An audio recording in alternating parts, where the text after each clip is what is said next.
Hi, this is Doug Henschen, Constellation Research Principal Analyst, and I cover data to decisions. And I'm Dion Hinchcliffe, VP and Principal Analyst covering future of work and CIO topics. And we're your hosts for this edition of Constellation Research TV. We're here to talk about the latest news and trends in enterprise tech as usual. And then after the news, Doug will share a one-on-one interview with Zoho Analytics customer Sparex, a global parts manufacturer and distributor. Thanks, Dion. And then to close out today's show, Constellation Insights Editor-in-Chief Larry Dignan is going to interview our analyst from Down Under, that's privacy expert Steve Wilson, and they're going to talk about the topic of confidential computing. And speaking of Larry Dignan, let's get to the news.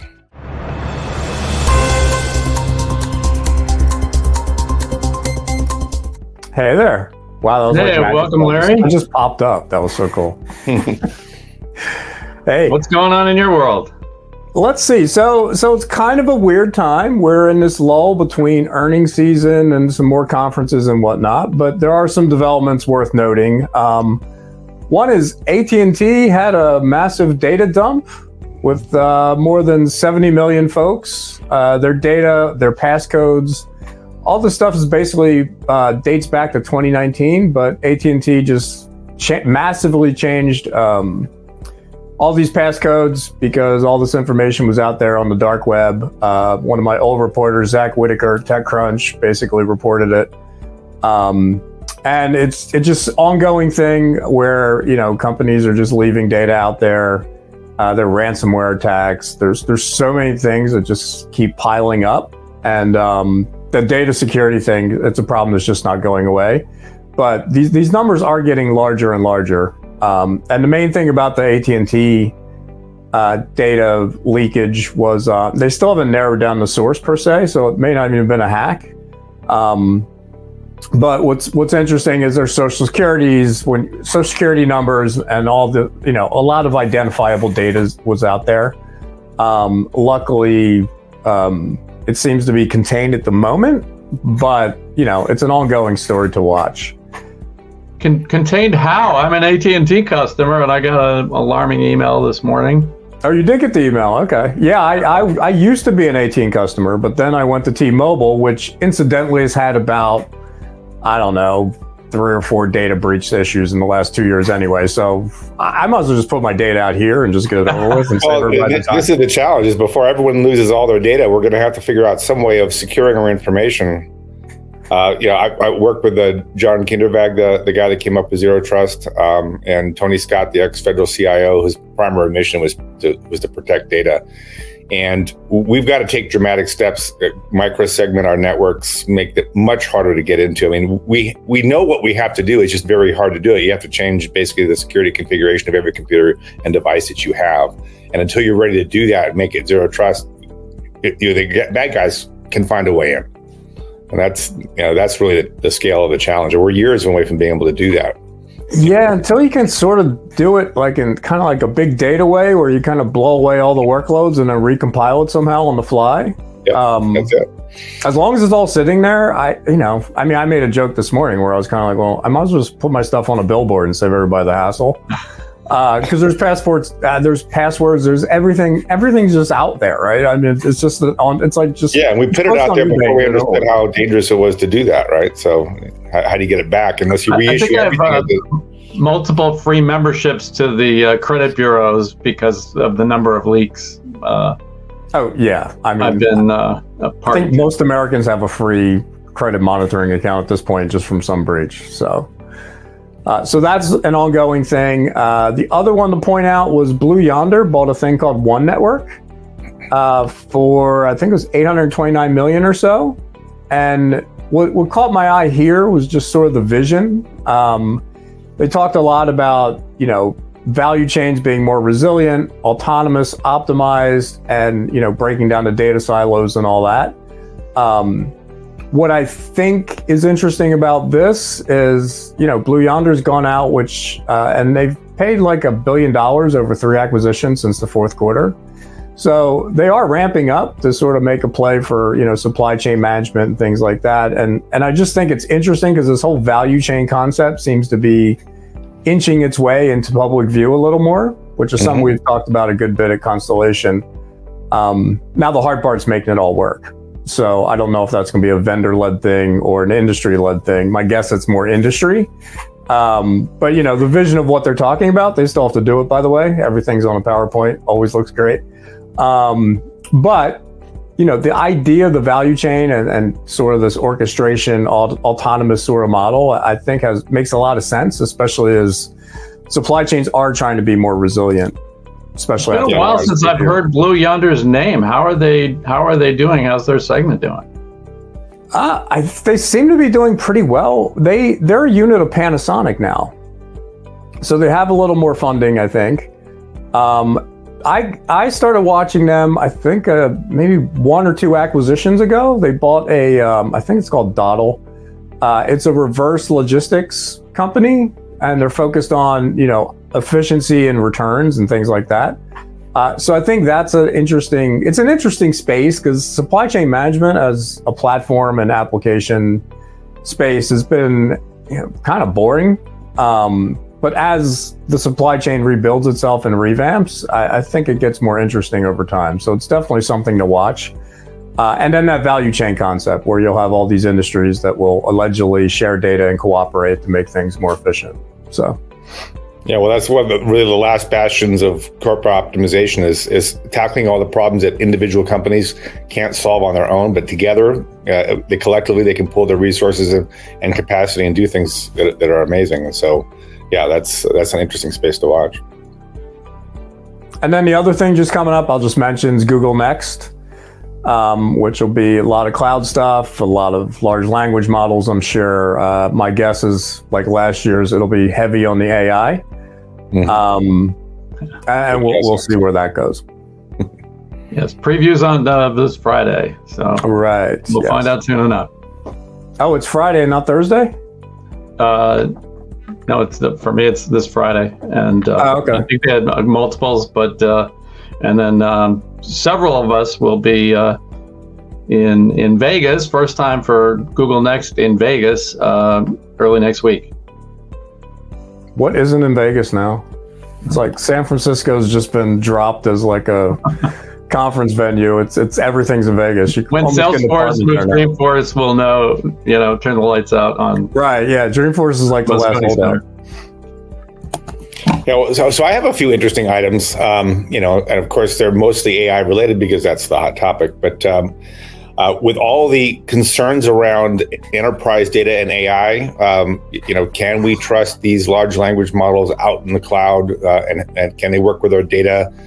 Is even using these the public large language models is asking questions leaks information, is the risk, is the worry. And so Microsoft's chief privacy officer late last week, they made a big pledge around, here's how we're going to protect your data, and that it is always your data. We're never going to use it.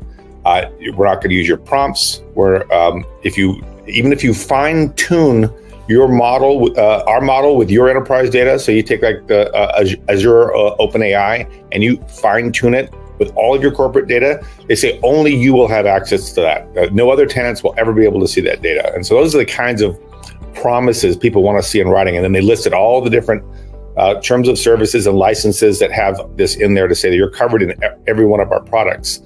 And that they even went as far as saying, and I think this is one of the most important parts of the pledge, is if you set access to data to a certain level in their Microsoft's regular security model and say this person can't access this data, and then that data downstream is used to train a model, that person still wouldn't have access to that data through that new model. They're going to preserve the security access permissions through the training process so that the resulting data is only handed to people who have access to that level of data.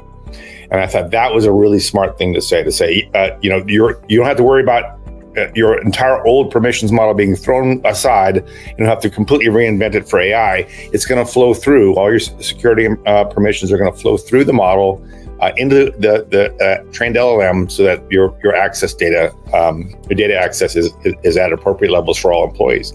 That's, I think, a significant advances. That's going to give them a competitive edge, because that's what enterprises need to not have to worry about that. They just want to use the AI, get the benefits, and not have to figure out all these really difficult to solve issues.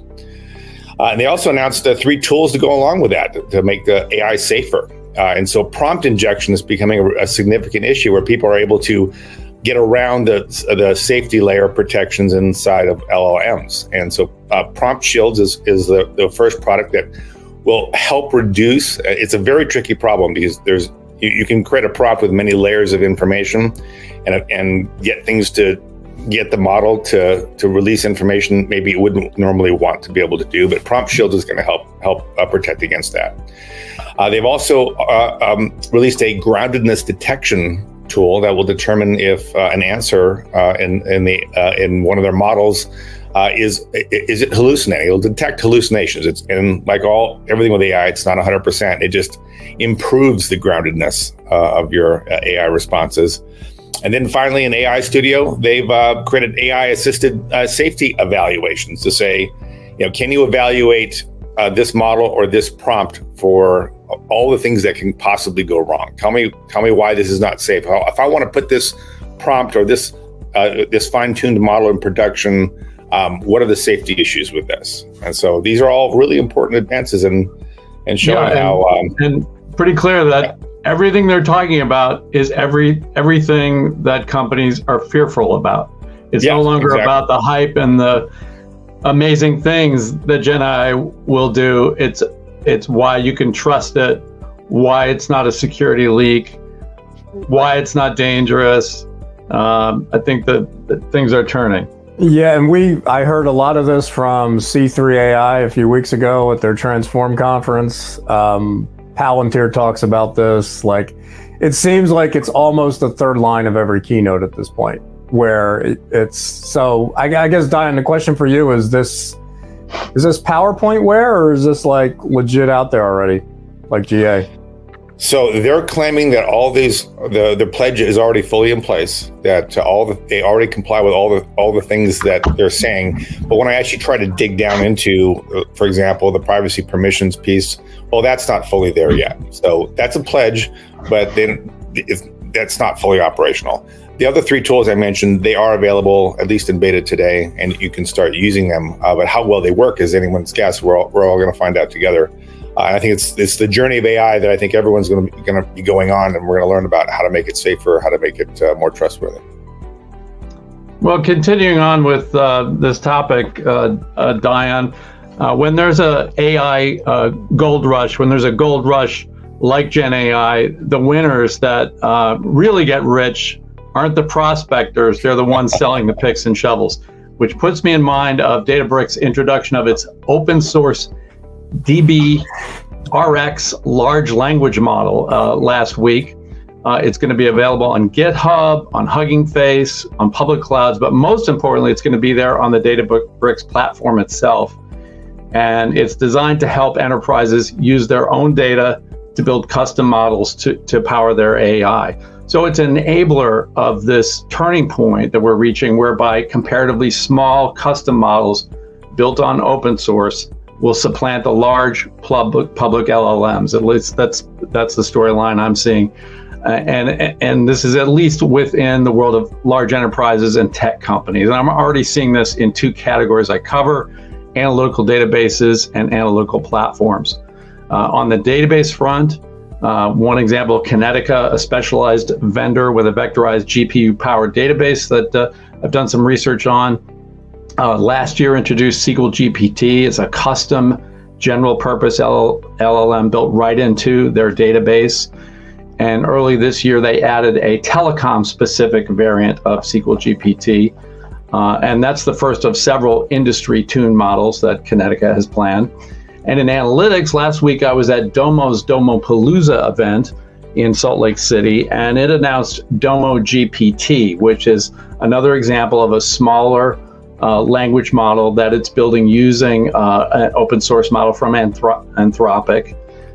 And so for now, Domo is using OpenAI to power its Domo AI capabilities.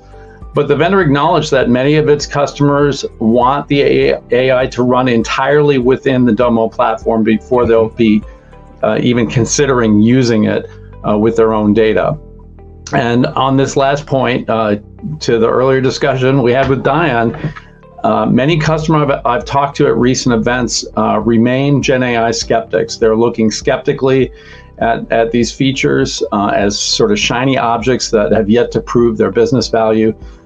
So for 2024, it may be the year where we see a bit of the Gen AI bubble burst and go through a bit of a trough of disillusionment before we can see these smaller custom models bring us to that proverbial plateau of productivity. I don't know if you guys are hearing the same thing. Certainly, there's leaders that are out there and embracing it all, but I think the worm is turning a little bit. Well, we have things like Thomson Reuters says they have an $8 billion war chest to make AI acquisitions, but it's not the question is, do they have anything of that value to actually acquire? I think the rubber meets the road this year with AI, and people want to see results before they pour additional large amounts in there. But I think to your news analysis, Doug, things like DPRX and what Domo is doing, they need to have these private LLMs where there's no question about where the control is where the data is flowing. And I think the window is closing on major new vendors being able to offer compelling models. But if you provide one that checks off all the lists and guarantees that privacy, and you can do on-prem, I think there's still a market for new entrants. Yeah, I think we're going to see a couple things. One, we're going to see small models pretty much dominate the enterprise. The other thing I think we're going to see is it's one of those things where you can see a bubble bursting and the disillusionment stuff with the LLMs, yet under the surface, enterprises could use the smaller approach and do very well. Like I can already see, like the Wall Street Journal had a story on how OpenAI is already trying to figure out how to get more data to train ChatGPT-5 because it's like they've already sucked in everything. They already used everything. Yep. Yeah, the news business is done, or they're like, we're blocking that access or whatever. So, we've almost absorbed all the information that's already out there. So where's that information coming from? And I think that's where the more specific, but that doesn't matter to the enterprise, really. Right? It's focused on trained and on what matters to you is what really will deliver value. Well, and when you have like service desk, where you have a lot of the questions are going to be very simple responses. Did you restart your computer before you called us? Type of thing. A small model can tell a user to restart their computer very easily because that's probably one of the most common answers. You don't need to pay. You don't need a ChatGPT level LLM to be able to do those kinds of answers.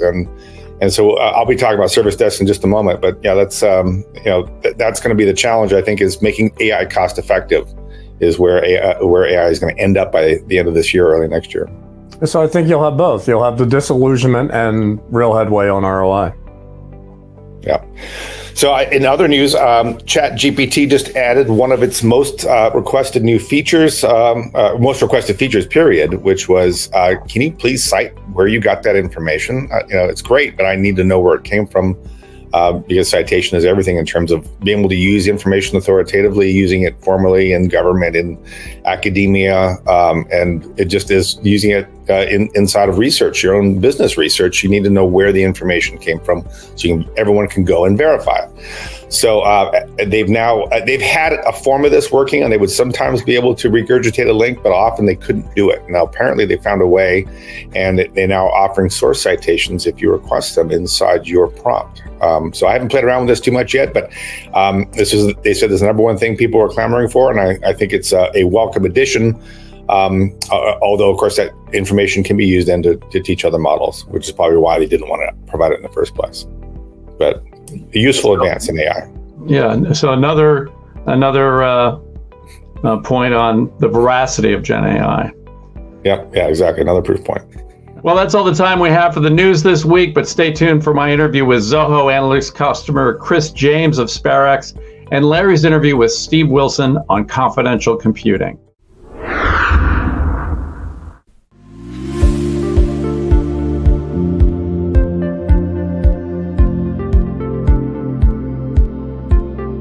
Hi, I'm Larry Dignan from Constellation Insights, and we're here with Steve Wilson, analyst at Constellation Research, to talk about confidential computing. Hey, Steve, thanks for joining us. A great pleasure, Larry. How are you doing? Good. So I guess let's just start from the top. What is confidential computing and why should we care? Confidential computing is like the dream of hardware computing coming to a cloud near you. If you know anything about security, you'll know that hardware security modules and this sort of thing has been around for a long time. It's been the way that banks do security for several reasons. Computing is based on keys, encryption keys, firmware, configuration files. The geeks call it secret material, and this is the weak point of any computing. To do it seriously, people put these things into hardware security modules. You get good performance, you get tamper resistance. These things are literally like strong boxes for your computer. The bad guys can't get in. Very expensive, very specialized, very fragile. You need like special talent to be able to configure these things. Confidential computing kind of virtualizes this. It puts it in the cloud. It's creating new standards for the hardware, the cryptography, the firmware. But above all, it's producing what's called attestation, which is the idea that there's a monitoring service that looks after the quality of all of your software, all of your patches, all of your configurations, so this stuff stops breaking. And why hasn't this, why hasn't this like rolled out, been scaled, et cetera? Because everything we've been doing is kind of software-based at the moment. Exactly. And, the professionals have been looking for this for years, decades. It's hard. The standards are hard. The engineering is hard. We've come close. We've had trusted platform modules. We've got secure elements. I mean, I'm going to wave around my favorite prop, the supercomputer in your pocket. The mobile phone has got, most of them have now got what are called secure elements. And consumers are kind of familiar with this. You kind of know that your biometric face matching is happening in a chip. And the chip, famously, even the cops can't get into some of these chips to unpack the secret. So we're coming close, but this stuff needs to be commoditized. And instead of just having it at the edge, we need to have this confidential computing in the cloud. And that's the dream that's coming real now. And you've been researching this topic really forever. Where do we stand with the standards and getting into the cloud and all that? And what's that even look like in the cloud? Well, it's going to disappear in the cloud. I mean, that's the beauty of it. The Confidential Computing Consortium is the leading industry group, the industry alliance that's taking over standards.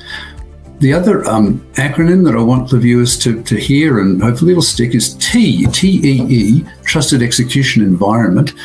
It's probably too much of a mouthful, but it's basically the new breed of chips. So new standards for these chips. The chips are going to become available in the cloud. And the powerful thing about the Confidential Computing Consortium as an industry group is that it's attracting the major players, Microsoft, Google, and so on. The big cloud providers are up there, and this stuff should become quite ubiquitous quite quickly. How quickly are we talking? Are we talking 2-3 years? Are we talking 5? I think realistically, Larry, 2 to 3 years would be a good target. There's enormous urgency around this. A point I want to make is that we're sort of flipping the security paradigm. Anybody in security sort of uses terms like banking grade security or government grade security. We need to flip that. We've had some incredibly terrible disasters with the IoT. I talk about the supercomputer in my pocket. The mobile phone has got as much computing power as the supercomputer of the 1970s. Well, hey, what? Your car has got even more computing. Your Barbie doll has got more computing now than a supercomputer did a few decades ago. The bad guys are exploiting that computing power. You may remember the Mirai botnet. About 2 years ago, attackers took over. They hijacked networked domestic security cameras. They polluted the firmware with their own notorious botnets, and they use these things to spread spam.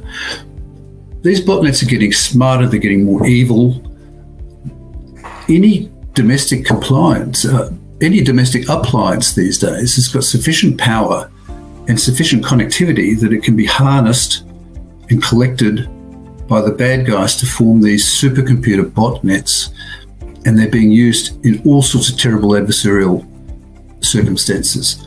So that's what I mean by flipping security. We need to have like banking grade security in our Barbie dolls Now, how the hell does that scale? Because it's only going to scale if we can put confidential computing into the cloud so that we get these hardware security benefits consumerized and made available everywhere.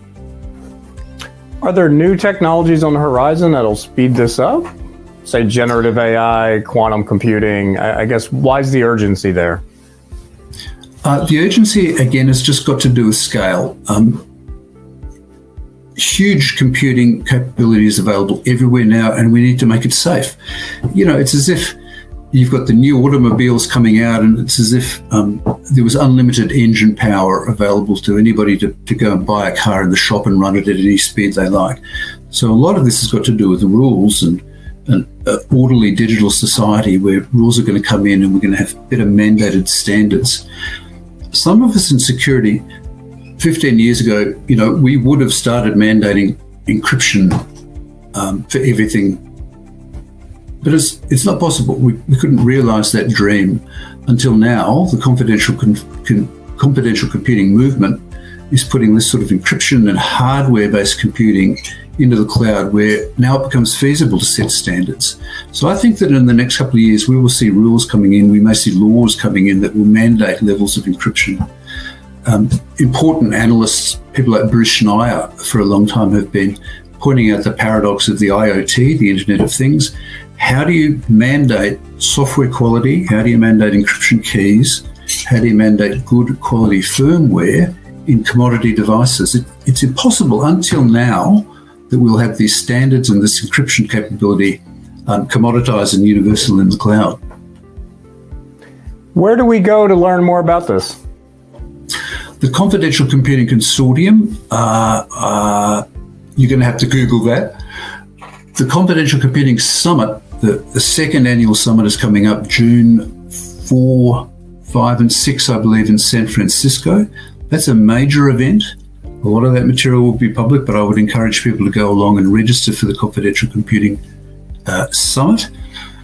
And you will see artificial intelligence as a key theme of the event this year, but you'll see a lot of the big cloud players there talking about the importance of this new standard. It's a new benchmark for doing security and encryption at scale. And now I could also plug my own blog, because I've been blogging about this now for the last 6 to 12 months. So I've been talking about making confidentiality a consumer right, and you'll see some of that on our blog site. Quick question.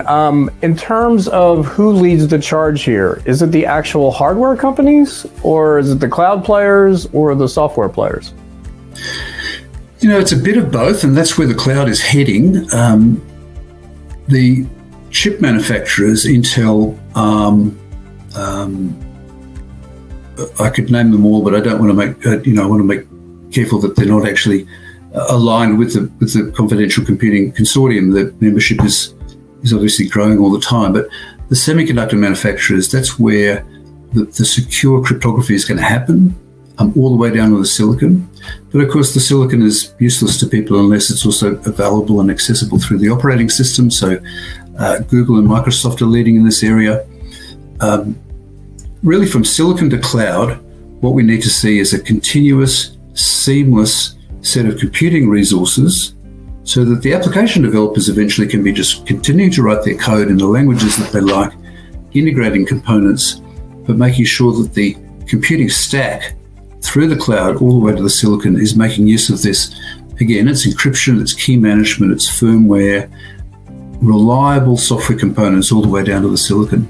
So, I hope that the differentiation between hardware and software and firmware starts to become a little less critical. It's certainly silly that developers need to be aware of those different layers at this stage. And if we can abstract that away through confidential computing resources and APIs in the cloud, then we will get that robustness, hardware security available at the software level. All right. Any final points to make about confidential computing? I just encourage people to have a look at this, understand that this is the future of the cloud, and hopefully in another 5 years, say, we won't be talking about it at all. We need to take this stuff for granted. You need to be able to take for granted that your encryption keys, your content, all of this stuff is it becomes as safe as drinking water. You turn on the tap in most places of the world and you rely on the fact that you've got standards and quality, and the stuff that comes to you is reliable. And confidential computing is going to be the key to make sure that data and information and the stuff of the digital economy is as safe as water and electricity and gas today. All right, great stuff. Thanks for joining us. Great pleasure, Larry. Thanks for having us. Hi, this is Doug Henschen, Vice President and Principal Analyst at Constellation Research. We're here at Zoho Day 2024 in McAllen, Texas. And I'm here with Kris James. He's BI and Analytics Manager at Sparex. It's a tractor and agricultural equipment parts manufacturer and distributor. It serves equipment dealers all around the globe and $100 million in annual sales. Welcome, Kris. Thank you very much for having me. So Sparex has been using Zoho Analytics for 6 years. What are the data sources? How are you using it? So we have 18 different subsidiaries around the globe. They all have different ERPs. So we merge them all into one through our SQL Server Management Studio. And through that, we are able to reduce the formatting issues that we have for the discrepancies between the systems. And then once we've cleaned that up, we fire that up to Zoho within a half hour, thanks to Zoho's Databricks tool. That's about 10 million rows in about half an hour it takes to go up there every day. And then we distribute that amongst the users. We have about 200 users on Zoho, and they use it daily. So what kind of users? What departments are using the analytics? So the first department that came on to use Zoho was our sales reps. So that was the 18 different subsidiaries. We actually, when I first started at Sparex, there was only 12 on at the time. We've worked through the years to get more and more of our subsidiaries onto Zoho as well. But not only is just going to the sales reps and their managing directors, we also now use it at all of our head office departments as well. So we've got the likes of our product management, purchasing, supply planning, finance, IT. Everybody uses some form of Zoho reporting now. So how many in the sales role and how many up at headquarters? From our users, which are about 200, we have about 140, I think, that are sales reps, and then the remaining 190, get to 190, 200 are head office. Right. And how are they consuming the analytics? Are we talking about reports or dashboards? What's the kind of interaction? There's multi-facets to the way we distribute data. A lot of them have dashboards able to them, but also we have just pivot tables or just the charts. But on the dashboards, obviously, you can host widgets and dashboards and charts all in the one go. But we also send automated emails for data cleanliness checks. So we have one report which identifies which products are coming towards the end of the lifespan within this company. So we flag those in our system using the master system. And then we send that out to all the product managers and the purchasing teams to let them know these products are coming to an end, start to kill them off. Okay. And it's the only Zoho product that you're using. Just curious, why was Zoho Analytics selected? You're using a lot of other technologies, using Microsoft SQL Server Data Warehouse. Yeah. Why Zoho? And I know it was chosen before you got there, but you've made the selection to continue using it. Why? Absolutely. So a few years ago, we did a review on Microsoft Power BI, Tableau, ClickView, and Zoho, amongst others as well. And ultimately, we decided that the features that were available in Zoho, we weren't even touching all of it yet. We were still quite new, it felt like, within the analytics realm of what we could do. So the scope of how we could improve was still so much further within Zoho, and let alone the other tools which offered the similar sort of practices. And Zoho's price as well was much more competitive and much more friendly for our book balance. So we stayed with Zoho. And not only that, from the features and the price as well, but their support. It's fantastic. I've not seen anything like it in any other product, whether it's like in my personal life or in professional life. The support is fantastic, whether it's from the developers that I chat to, from the product managers, or even from the actual customer support team themselves. They're all so friendly and so helpful and just want to help us to get along with our day-to-day. Okay. So that was 3 years ago. You did the review. Were you looking at the roadmap and what was coming from Zoho Analytics, and what are you looking to use in the future? Yeah, it's a big part of our review is the roadmap, and it's something that we try to get as early as we can from Zoho to see what the features they're bringing out soon and where they're heading.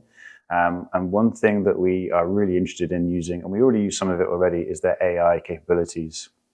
So they have 3 AI tools built in within Zoho. They've got Ask Zia, Zia Insights, and the Data Prep tool as well, all of which we use to some degree. And they're so helpful to get not only us to send out reports a lot easier or to clean the data a lot easier. That's obviously one tool that we really benefit from is the Data Prep. But from the Ask Zia is so helpful for our users because they don't have to wait to email me ask the question to then send something back to them. They don't have to figure out how to create a pivot report or a chart report, which they may feel a little bit uneasy to do.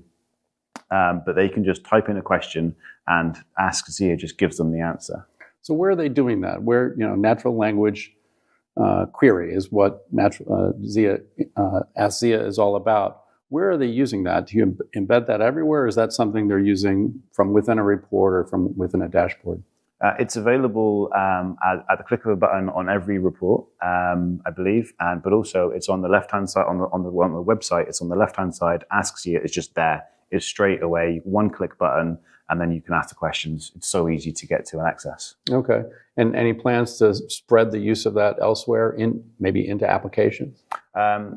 We first want to spread it out to all of our users. As Sparex is a global company, and at the moment, Ask Zia is only available in English and Spanish, and it's just come out in French, I believe, as well. We've got a lot of users elsewhere around the world. We've got Poland, Denmark, etc., and we need it to be in other languages first. We want to really give it out to our sales reps because they are our top users, our sales reps, and I really want to give it out to those guys first to get them to be able to see the power and the benefits of it. Well, that's great. I wish you the best of luck. This is Doug Henschen with Constellation Research, here with Kris James of Sparex, talking about the use of Zoho Analytics at Zoho Day 2024.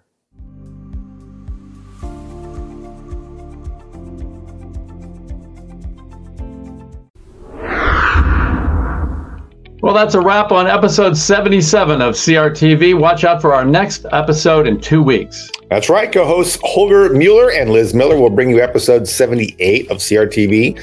In the meantime, follow us on LinkedIn and on Twitter at ConstellationR and at the hashtag CRTV show.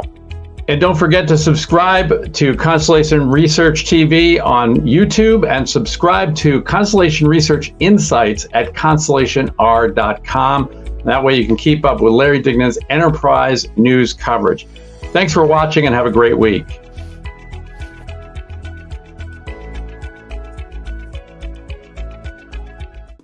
All right, and everybody smile for the promo snapshot. Hey. One more. What up, peeps?